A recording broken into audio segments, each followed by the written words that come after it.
Hello friends, आपण समस्त को पिंकीरा ग्रीन गार्डन चैनल को पुणी थे स्वागत। आज वीडियो रे मु आपण मन को देखिबी ब्रह्मकमल फूल किपरि फुटी कितने सुंदर देखा जाउची। राति रे तो ब्रह्मकमल फूल फुटे आपण माने जानिथिबे,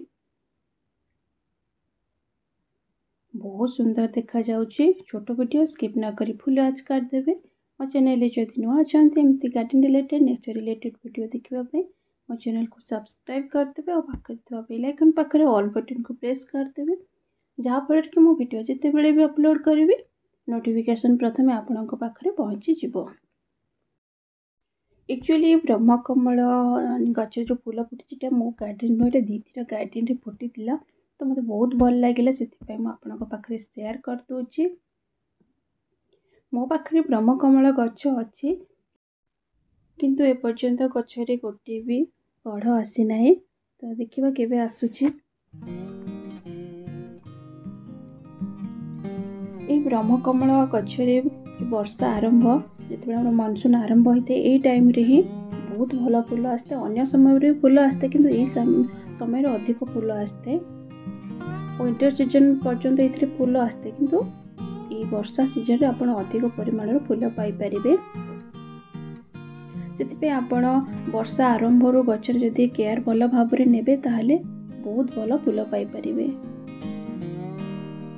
जदि आपणक ब्रह्मकमल गचरे फूल आसुना ताहले आपण गच मूलर माटी को हालुका भाव में खोलिकी गच जदि आपको बहुत वर्ष हो गलानी गचरे फूल आसुना ताहले आपण हमर कदली चोपार गुंड बनैकी दे परिबे, वर्मी कंपोस्ट दे परिबे।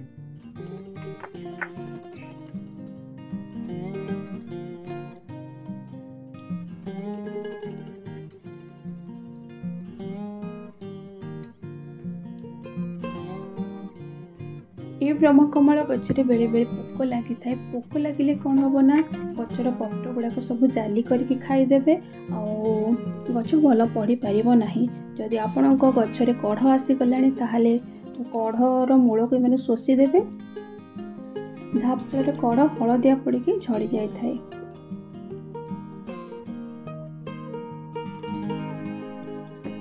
ब्रह्मकमल गचर पोक दूर करने आप गचरे नीम ऑयल स्प्रे करें। गोटे लीटर पानी रे आप गोटे चम्मच नीम ऑयल मिक्स करके स्प्रे बोतल रे भर्ती करी आप गचरे स्प्रे करें। जदि आपण पाखरे फंजीसाइड पाउडर किसी अच्छी ताहले मध्य आपण गचरे दे पारिबे। ये मु लगे ब्रह्मकमल गच बहुत बड़ हो जाइतिला किंतु पोक गुड़ाक देखते सब पत्र गुड़ाक खाई देइचंती। से मु पत्र गुड़ाक सब काटिके बाहर कर दूची। जतिके पत्र गुड़ाक सब खराब हो जाइए सब बाहर कर दूची।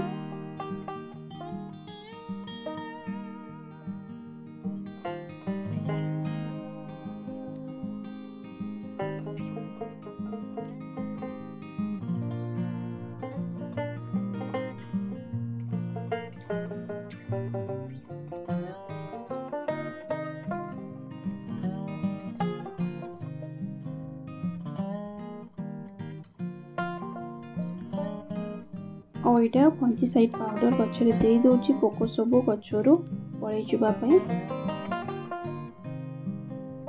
यहाँ मुझे लगे आउ गोटे ब्रह्मकमल गच देखो बहुत भल भाव में बढ़ी, गचर ग्रोथ बहुत भल अच्छी। एबे भी किसी डेरी कोई ना, जदि यार केयर आम भल भाव नहीं जावा ताले आम फूल पाइपर। कहीं गचर ग्रोथ बहुत भल अच्छी।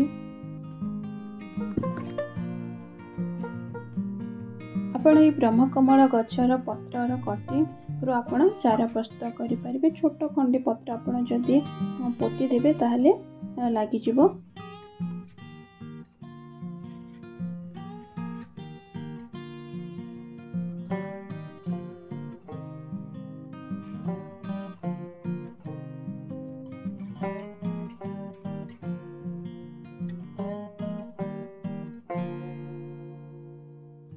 ये सब फूल को ये तोड़ा हो राति पाखापाखि 11टा पर फूल यहाँ फुटी।